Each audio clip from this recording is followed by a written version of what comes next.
Hi, folks. It's John Murphy here, and welcome once again to another Tuesday webinar.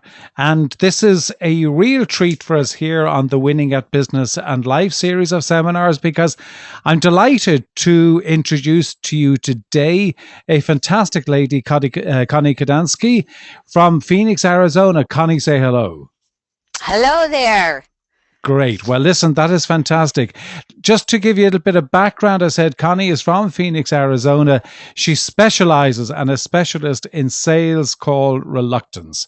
And she's going to give us a real treat today because it is a challenge. And I know from talking to many people that the challenge that it presents. And really, we're going to get a huge amount of tips today, some great advice, and some offers from Connie as well. So, Connie, I'm going to hand it over to you to take it away from there. Very good. And thank you, John, for inviting me. I am so pleased and excited that you've joined the webinar today. In this ever-changing business world, sellers are now the key differentiator. It's not your product, it's not your service, it's you. And in our culture, it's not the hardest working or the best prepared or the smartest who are getting the business. It's the people who are most willing to prospect and promote. And I believe that mindset around selling and prospecting is what makes the biggest difference in people's opportunity creation. Because think about it, that's really what selling is creating those opportunities and going through the process. And if it's okay with you, I'd like to share a little bit about myself to set the context to actually why you should even listen to me. Is that okay? Absolutely. Go ahead. I'll let you do the ads. Okay, so in 1997, I was taking a nap at 2 o'clock in the afternoon because I was experiencing sales call reluctance, and I didn't know what it was. I did a search on the internet and I found the book, and it's a world bestseller, The Psychology of Sales Call Reluctance by George Dudley and Shannon Goodson. Well, I read that book and I was sitting in my living room and I threw it across the living room floor because I was frustrated because it really did identify exactly what was going on with me. But I was also relieved because now I knew that I was experiencing sales call reluctance. So I flew to Dallas and I went through the Fear-Free Prospecting workshop and I coached with Shannon Goodson, one of the behavioral scientists, for 10 weeks. And at the end of those 10 weeks, Shannon said, Connie, you get this.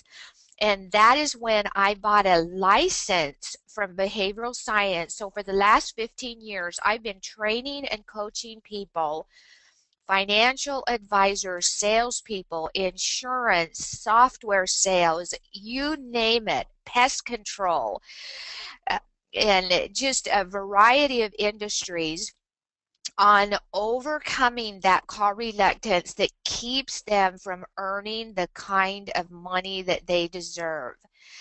And so that is what I am so passionate about because I'm really helping people overcome fear and the fear of prospecting and promoting themselves. And in this business environment is so incredibly interesting, and it really and truly is going to require some additional skills, but most importantly, mindset.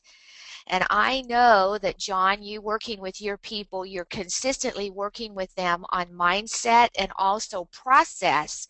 And then the skill development comes in also. And so I want you to look at this bird and tell me, and you can share here in the question and answer or the chat, what are the characteristics that you see of this bird in order to meet his or her goal? Clutching at straws. Clutching at straws. And oftentimes I hear resiliency, persistence. Anybody else want to weigh in here on what you're seeing here?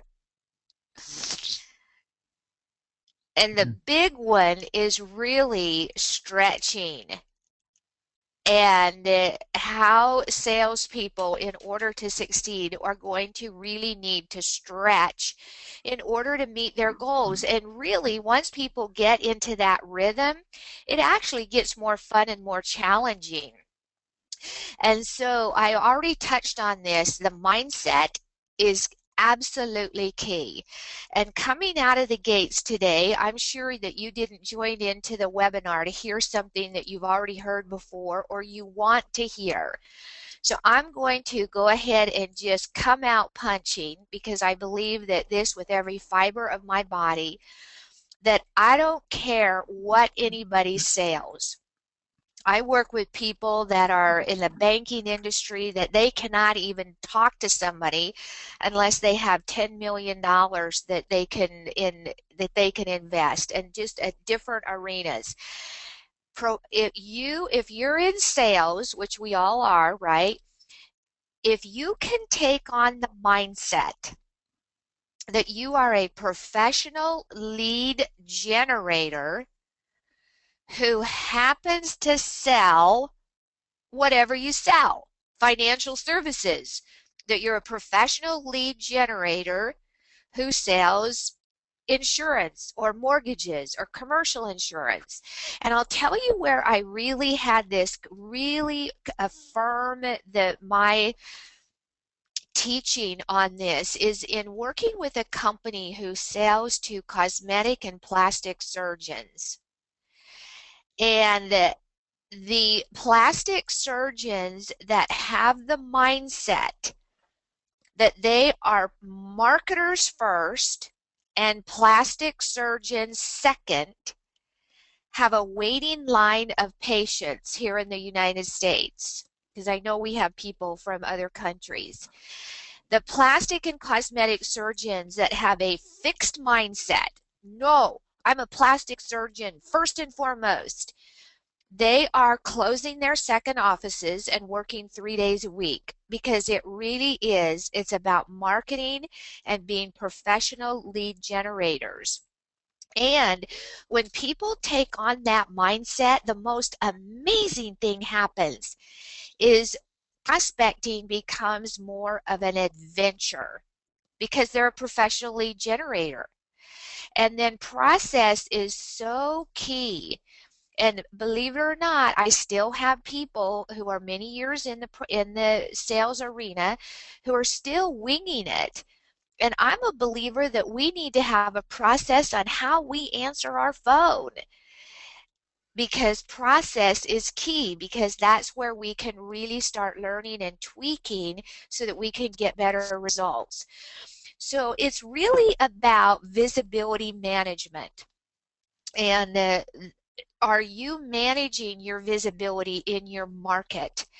Recently, I was a speaker in Wisconsin for a group of 85 financial advisors, and I asked the group, I said, who here has industry-specific celebrity status? And everybody in the room said, Jim. And there's Jim. Guess what? The top producer sitting right up front in the very center. And he has managed his visibility in his market and also amongst his peers. And that's our responsibility on a daily basis, to manage that visibility.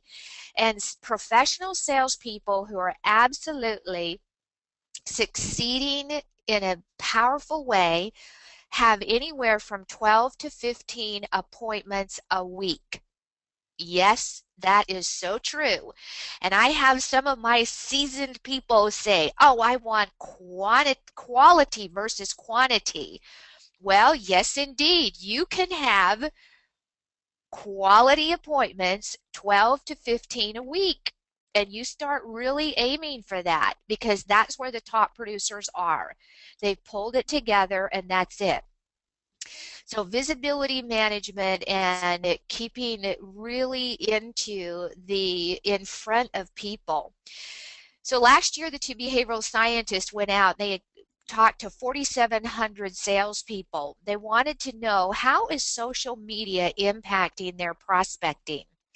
They found that 70.8% of the 4,700 direct salespeople said that they were getting their business through direct prospecting. So social media is important. It's good for visibility management, absolutely. However, direct prospecting is vital, and picking up that phone is so important. And there are actually some companies that are telling people you don't have to pick up the phone anymore. And I believe that that is actually negligence to tell people that. It's hurting people because people are responsible for supporting their families. Their families are counting on them to support them, and we need all the creativity in order to initiate contact with our potential buyers. So that's where I step into the hornet's nest and really challenge people around their mindset, around what they're thinking about the prospecting.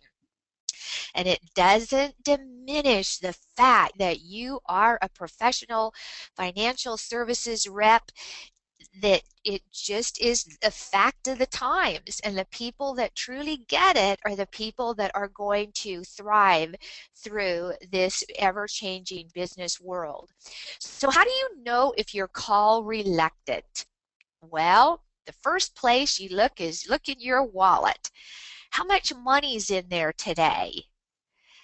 And also look into your investment portfolio. What does that look like? How much money is in your investment portfolio? Because that's where call reluctance shows up first. And the second place it shows up is it shows up in your appointment calendar. So that's how you know if you're call reluctant. Very tangible proof. And so it's all about the conversations. Yesterday, I was coaching a mortgage professional, and she's new. And I was telling her the facts.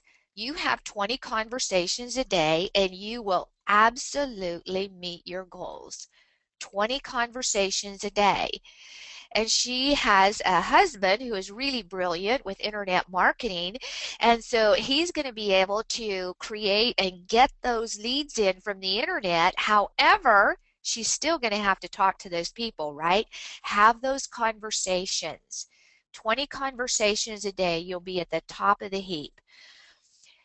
So let's look at a basic sales model here. There are 5 components, and the first one is to identify your prospects. And I know the Book Yourself Solid system is so good at teaching this. I love what Michael Port says: if they bore you, drain you, or frustrate you, forget them. They're not for you.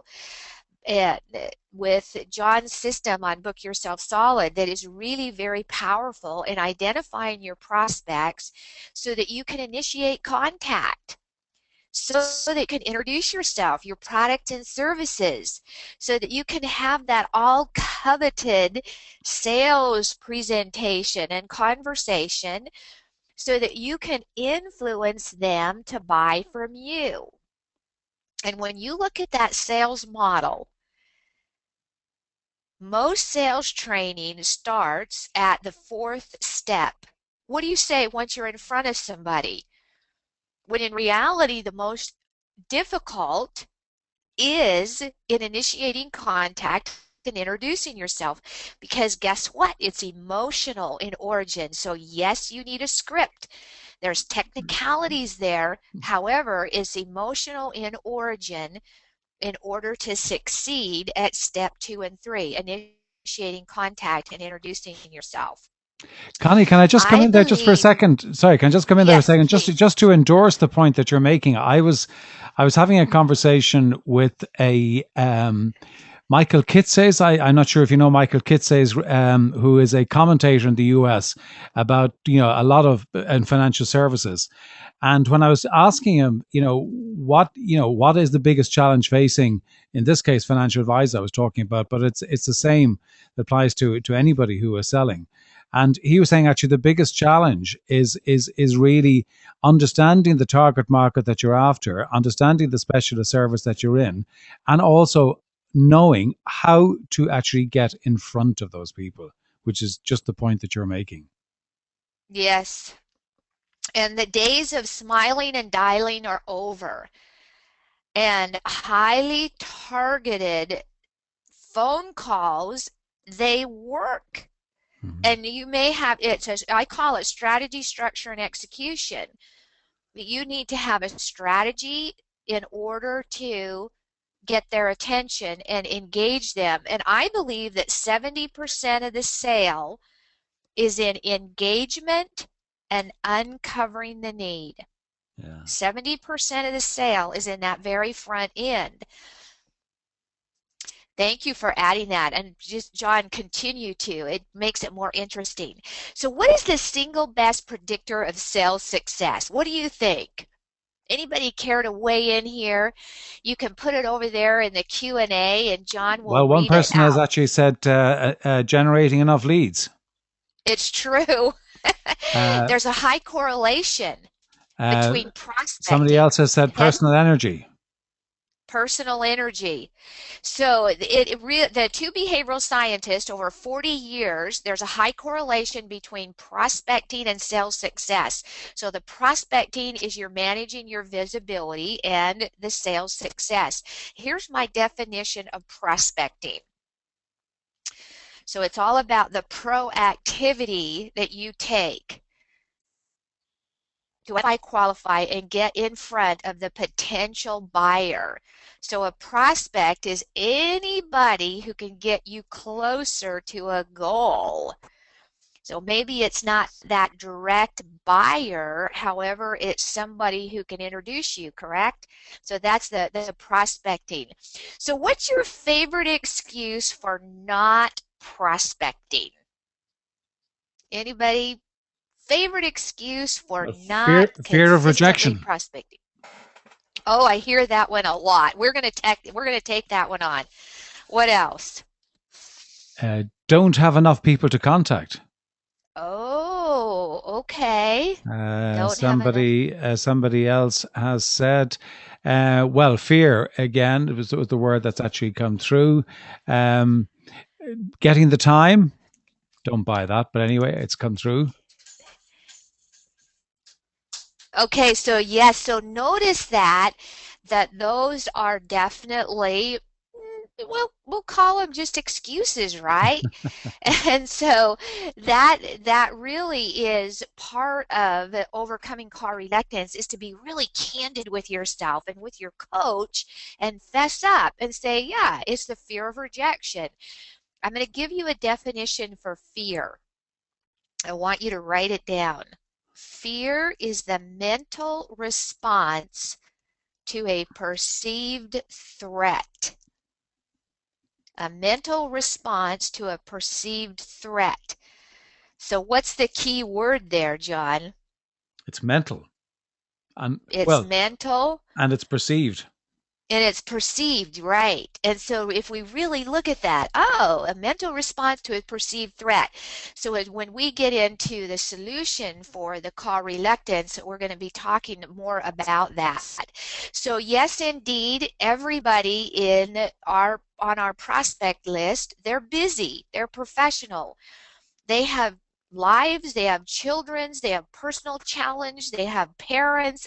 Think about it, and it is our responsibility ethically to be able to tap into their world and create value for them. And yes, guess what? The prospect expects us as salespeople to create value for them just to have a conversation.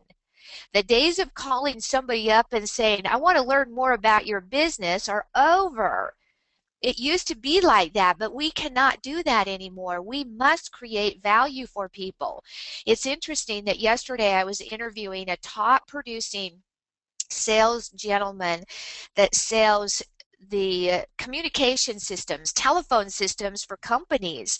And somebody told him that there was a chief financial officer that was so proud of himself that throughout the country he actually saved $25,000 a year on coffee. Okay, so it was a huge, huge company, and he did something that was saving them $25,000 a year in just their coffee in the offices. Well, this guy that sells telephone communication systems, he feels that he can save that CFO millions in a communication system. However, that CFO will not communicate with him. I said, "What are you going to do?" He said, "I'm going to send him a handwritten note and I'm going to send him a 1 minute timer. You know, those little timers that have the Yeah. sand that goes through it?" And he said, "You give me 1 minute, and if I don't create value for you in 1 minute, then I will not contact you again." So we'll find out, but I really know because he has the attitude that he will get in to that CFO. However, we've got to be ethical and creative in order to tap into their world. So here's the definition for call reluctance. It is the emotional hesitation to initiate contact with prospects. So when you're ready to pick up that phone and you reach over there, you're ready to punch in those numbers, and you think, "Oh, I better check the stock market one more time," or "I wonder what's going on in the Yahoo News," right? And so you divert. So that emotional hesitation. So there are only two ways to view prospecting. Number one, as an opportunity. And think about that. That opportunity can go any which way. It can be an opportunity exactly what you want it to be. It may be where you learn some competitive intelligence. There's always an opportunity to learn how you were able to ask a question, etc., or get through that gate opener. I always call that person the gate opener, and now I'm starting to call the air traffic controller, because we absolutely can get that gate opener to be on our side. Now, every time, I'm a realist, sometimes not, but most of the time, if we really are genuinely positioning ourselves of value for that company, it's their job to be aware. And why do I know that? One time I was a gate opener for 5 years of a very prominent attorney in Phoenix. He was actually a part owner of a National Basketball Association here in Phoenix, the Phoenix Suns, and I was his gate opener, and I had people calling consistently, and it was my job to be able to listen to them and find out if they could add value to the law firm. Or we can view it as an emotional threat. So what is our mindset? Are we viewing it as an opportunity, or are we viewing it as an emotional threat to us, and we're getting all boxed in because of the fear, which is a mental response to a perceived threat? There are 4 steps to eliminate call reluctance. Number one, to become aware. Now, how are we aware of call reluctance? What were the two things? Well, we said it was a mental. What we say, it was a mental response to a perceived threat. Right. And so how are we aware if we have call reluctance? Where do we look first Well, for well, you evidences? said our wallet or our diary or our investment fund. Okay, good. The second way is to assess. Now, there is a free assessment. I'll be happy to send John the link to that. You can take a free assessment, and I'm also going to talk about an assessment that you can personally invest in to find out what exactly is going on, because there are 12 types of call reluctance. Number three is to admit. I admit I admit that I have call reluctance. I'm afraid to initiate contact. Sometimes this can be the hardest for people. And I always kid them, and I'm not really kidding, but hopefully I'm using a little bit of humor, is wouldn't it be better to have humility now and admit it to our coach and admit it to ourselves, or be really humble when we've lost our job, or when we are really producing at a very mediocre pace. And so use humility now or humility later. I'd rather have the humility now and admit it and take care of it. And then number 4 is to apply proven techniques to overcome that fear of prospecting. It is learned and it can become unlearned. So apply. Now there are 3 types. Well, I'm going to share. Okay, take 2. I'll start over. There are 12 types of call reluctance.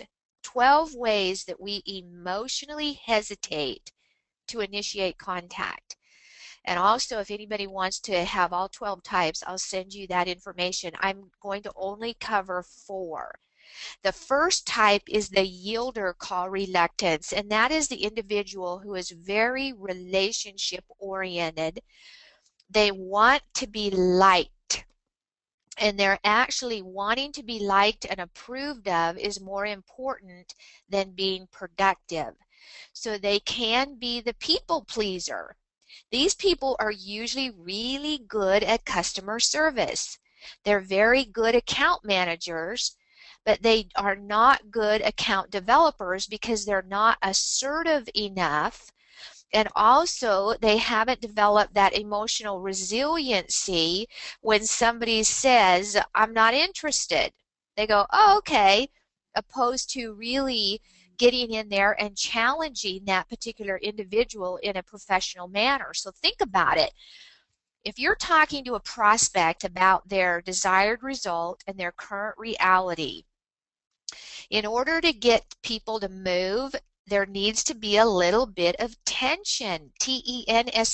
And it's the salesperson that creates a little bit of tension and challenges people so that they will make the move. Well, people with the yielder behavior, they don't like conflict and they really avoid it, and so they don't want to, they're not as assertive in talking about pricing and closing. So when I have somebody tell me that they're having problems with closing, we usually looked at this behavior, and we also look at the way that they're opening the call. And what I am finding, people that have challenges with closing are actually not opening the call properly. And they don't have a process that really gets to the very core of the meaning of the prospect's need.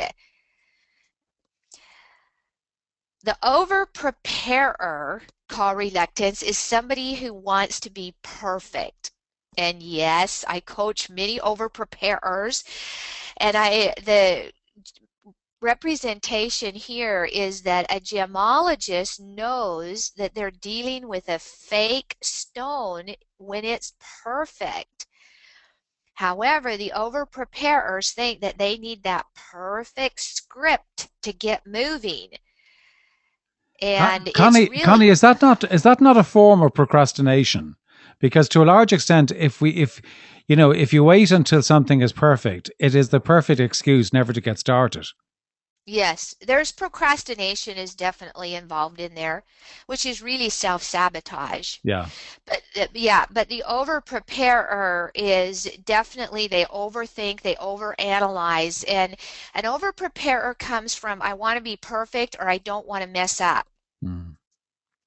Role rejection call reluctance is very prominent in the financial services and insurance arena, and it starts at the top of the organization, where there's a huge organization here in the United States, I mean major, and they are actually still training their salespeople to tell people, I'm not trying to sell you anything. I actually wrote a blog and it got published in the CEO magazine blog website, is stop fibbing to prospects. Because if you're saying, I'm not trying to sell you anything, you just blew your credibility because your prospect knows you're not telling the truth. And so people with role rejection call reluctance, they're ashamed about being in sales. It's toxic. And believe it or not, sales managers, sales trainers, motivational speakers, they carry that role rejection call reluctance, and they're actually contaminating the very people they intend to inspire. So yes, there are underdeveloped salespeople out there. We know it to be true. Who are we going to identify with? Are we going to identify with the top producers, the professional producers? Are we going to identify with the underdeveloped people?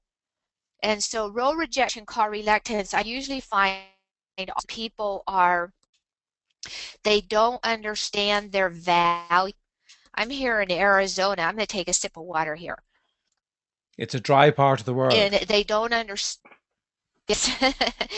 That it says my computer is overloaded. I don't know what's going on there. You're coming across fine anyway. I'm, okay, so the role rejection, oftentimes if people really can use some coaching on connecting to value, what is the value that you provide in the marketplace? Because when we really know our value, we are emotionally resilient and unstoppable if we know our value. And if a prospect tells us no, it doesn't even, it's not a blip in our day because we're convinced of our value. And then the telephone.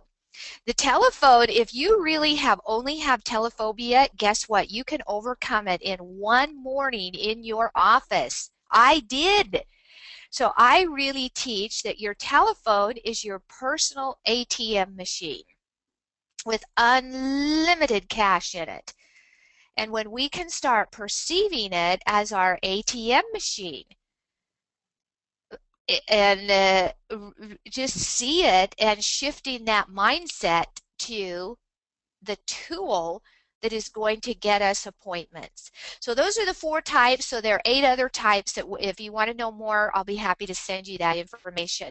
So yes, the gatekeeper versus the air traffic controller. Yes, there are people out there, but the research shows you provide those people the value proposition and also be courteous to them, treat them as if you were talking to the CEO, they'll go out of their way to help you get in the door. So now we're going to really talk about the technique for overcoming call reluctance, which is called thought realignment. What is it that you are choosing to think about prospecting? When you reach for that phone, what is it that you are thinking? Are you seeing it as an opportunity? And if you are, most likely picking up the phone, punching in the number, and making the call.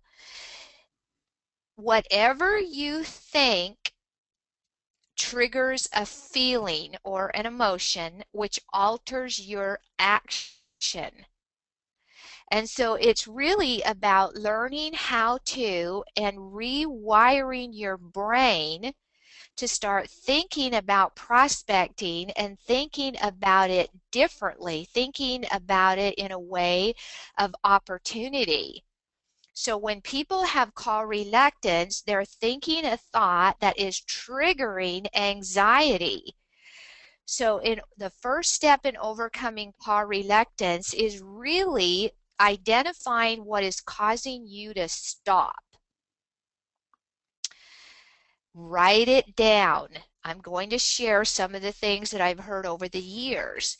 So write down what is it you're thinking that is causing you to stop so that you can actually challenge it and replace it. And that's really the job that we have to do, is to identify it. Most people hide, deny, and suppress it. They sweep it under the carpet. However, they're not getting the number of appointments on a weekly basis that they need to meet their goal. So whatever you think triggers a feeling which alters your action. So what is a belief? All a belief is a thought that you think over and over again. That's all a belief is.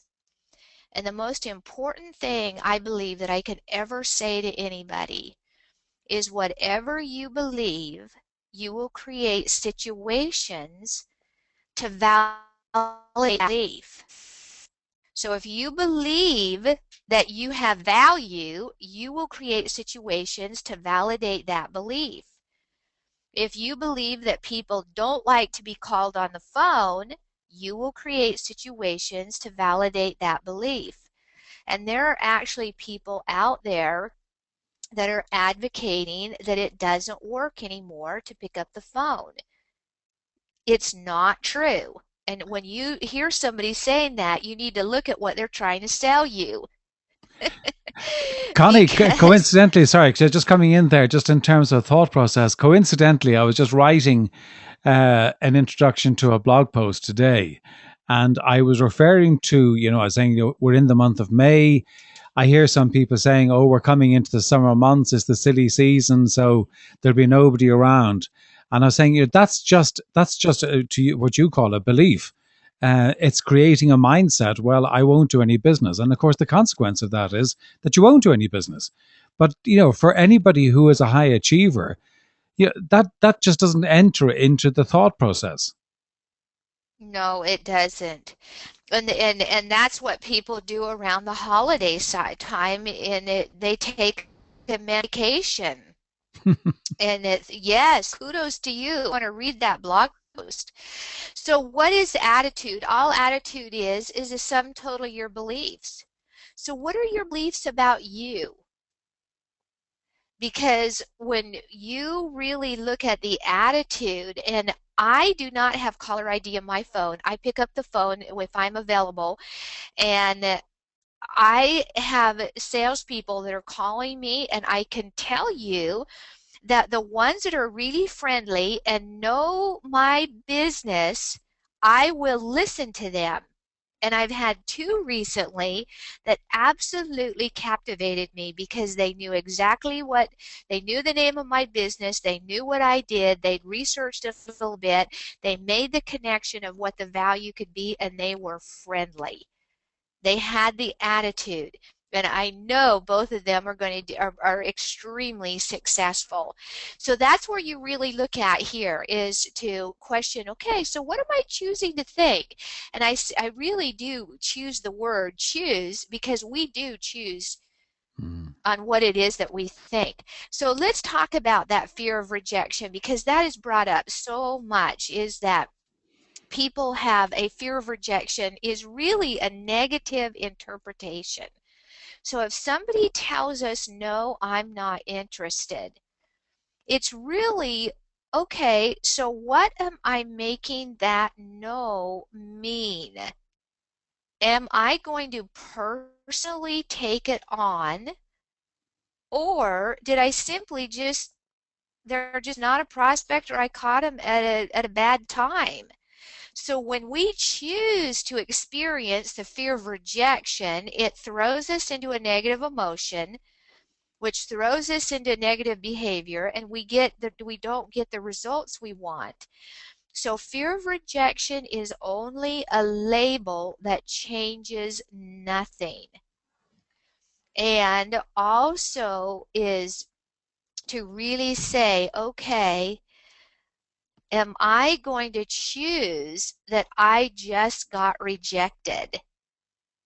Do you see where I'm going here? And so we get to decide what that no means.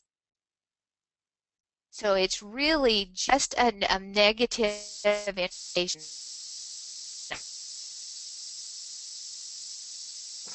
I'm going to go a little here. But at process, there are four things: beliefs, assumptions, perceptions, and the inner critic.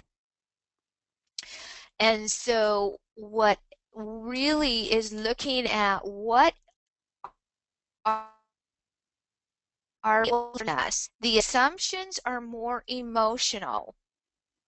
I'm coaching a financial advisor who called a high net worth individual and had a really negative conversation. I mean, it was not a pleasant situation.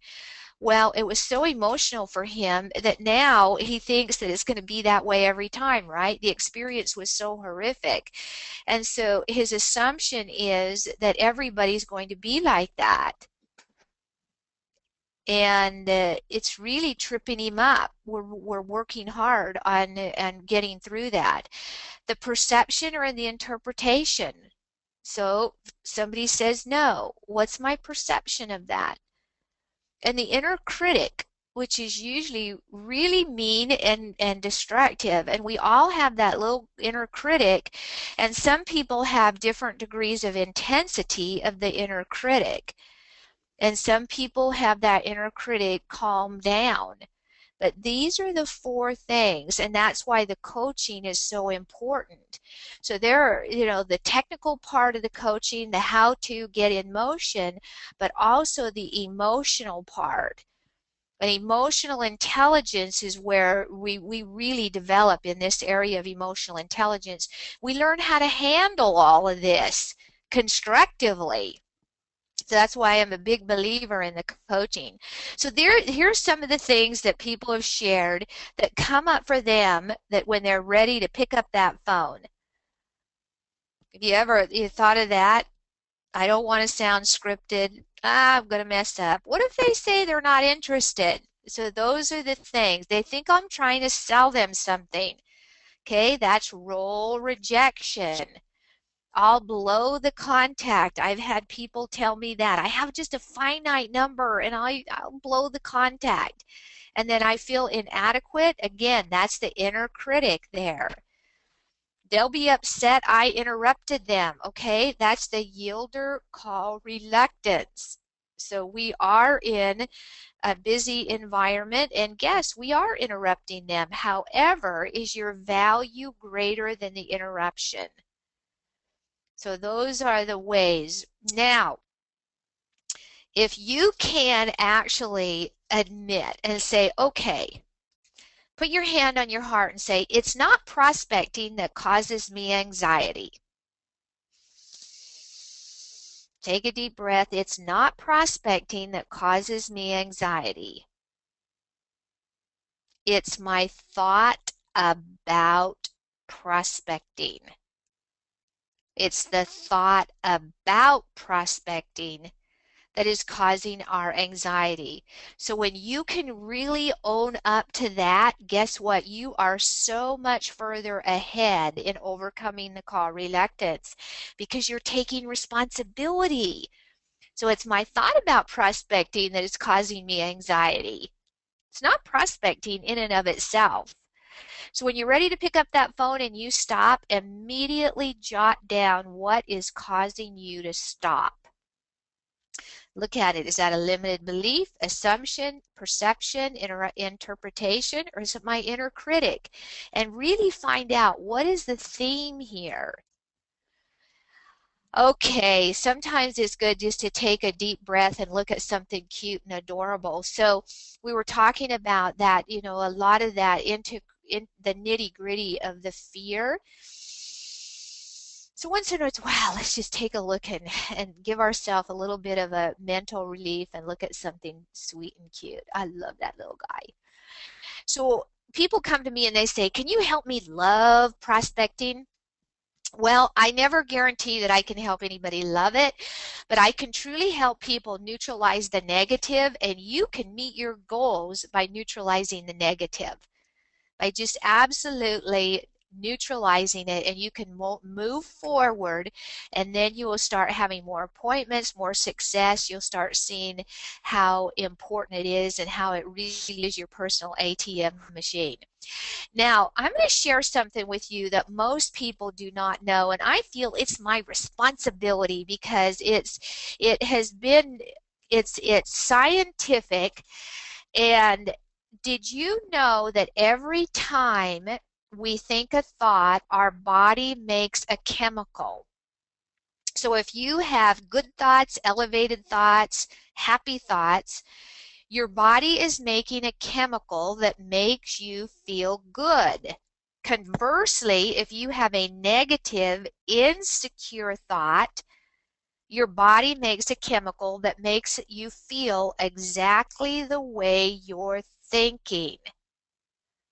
Now, this happens in the hypothalamus. The hypothalamus is the chemical center of the brain.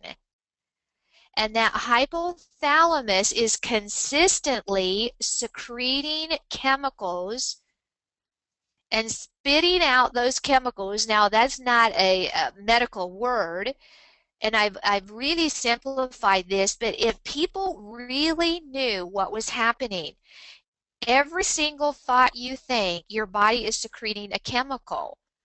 And as that chemical is released in the brain, it's sending a message that feeds the physical body. And the body begins to feel the way it's thinking. So once we begin to feel the way we're thinking, the brain starts to think the way we're feeling, right? And so people with car reluctance get caught up in a loop. And it's that loop, and the body is literally thinking for us. Fear is physical. So if our thinking is creating our fear, and our thoughts create these chemicals, we have to change the way we're thinking about prospecting. And so the way to overcome car reluctance is to interrupt it, interrupt this habit of thought that creates the anxiety and fear. And so we really are literally retraining our brain. Now, am I completely advocating positive thinking? Well, I believe in positive thinking, but it's in and of itself, it's worthless. You've got to get a positive feeling that goes with it. And that's where the coaching really comes in. So what is our predominant habit of thought? Is it I can, I will, I choose? Or I can't, I have to, I'll try. And so we absolutely are responsible, and we can make those switches in our brain around choosing to think and feel more positively, and then our hypothalamus is sending out happy hormones, and we start having a completely different experience of life. So this is one that everybody here, I'm sure, has something that they're thinking about today that maybe a little bit of problematic, but what happened if you just said, it's all going to work out? It's all going to work out. Can you imagine what, with that thought, what is your hypothalamus doing now? It's all going to work out, right? So, and then another one that I like is today's the most exciting day of my life. What if you woke up every day and said to yourself, today's the most exciting day of my life? It's all going to work out. It's all going to work out. And you start creating that kind of thinking and feeling. Wow, when you pick up that phone, your tone, which is 73% of the communication, is going to be entirely different. So with that said, here's my definition of confidence, because we all want more, right? Is transforming that fear into focus related thinking, communication, which is internal communication and action. Recently, I did a class for some young financial advisors under 40, and this one gentleman came up to me and he said, I have never, ever, ever thought about my internal dialogue before. Now, he had a bachelor's degree. He was in financial services. He said, I have never, ever, ever thought. And so that is really where we look at that internal and external communication, because the quality of our life equals the quality of our communication. Our internal and external communication. So with that said, the assessment that measures call reluctance, the 12 types of call reluctance, for John's group here, it's 197 to take the assessment. Plus, the book is available through Amazon. I highly recommend that you get the book. You don't need to read the whole book, just certain portions of it. So what you get from the assessment, it takes you about 40-45 minutes to take. Plus, you and I spend an hour going through it line by line on the telephone or Skype. I've been working with some people in Europe and England and Scotland, etc., and to really take a look at this. So the value is really finding out what's your current reality and then moving you into next steps. So I highly recommend that everybody invest in that. I promise you, you are going to get some information that's going to be incredibly valuable to you. So here's my contact information, and then also you know that you can get with me through John.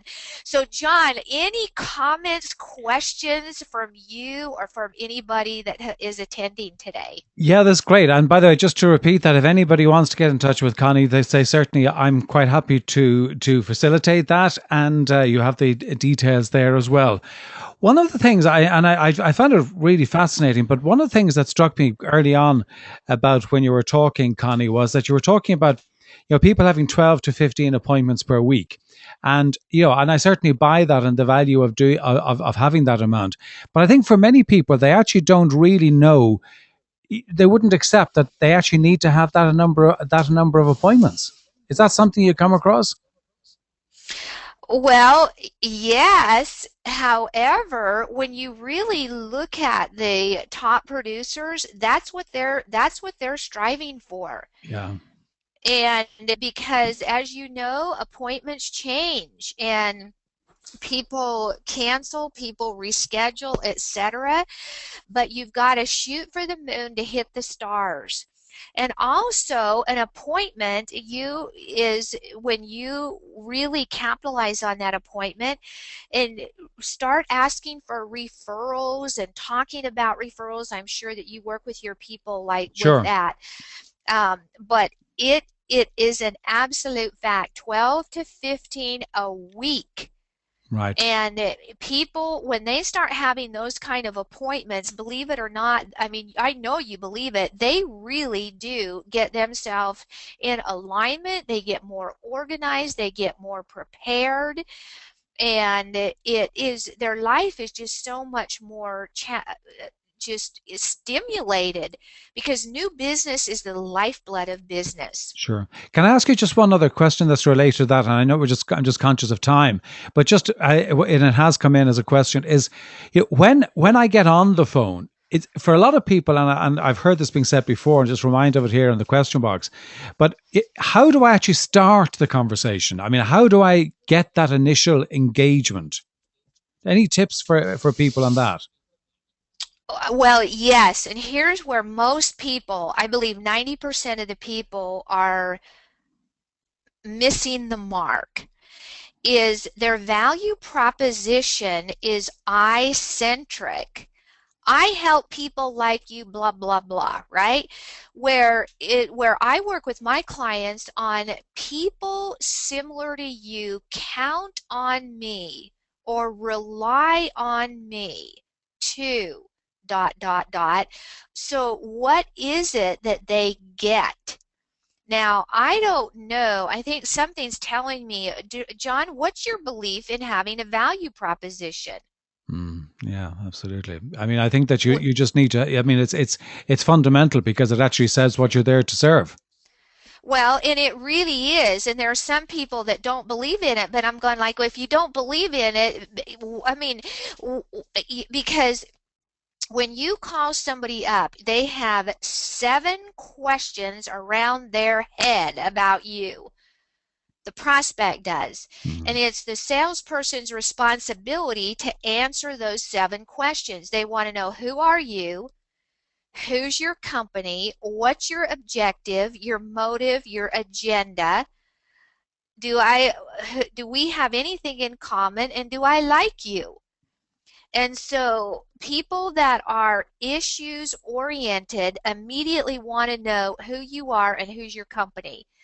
And then people who are more relationship oriented want to know, what do we have in common? And so you think about the people that are building their businesses through alumni associations, etc. They are calling up, and when you can get in the door and saying, I was referred to you through XYZ, okay? It's an immediate commonality. So there's a lot of different work around having that very targeted value proposition, because people within 11 seconds decide whether they even want to talk to you. So that's through your tone. Do you sound friendly? And then within 45 seconds decide whether they're even going to listen to you.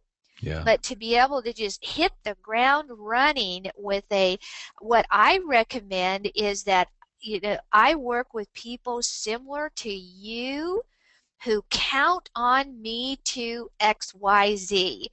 So Great. let them know that you're working with other people similar to them in some way, I mean, and I really believe that that's the one of the best. That's You fantastic. just Yeah. That's great. That's a really, because I think that's really helpful for people, because I'm a firm believer that once you actually get started, that you actually, it's a bit like, taking off. Once you've kind of left the runway, you're airborne and off you go. For some people, it's actually just getting off the ground. And once they get off the ground,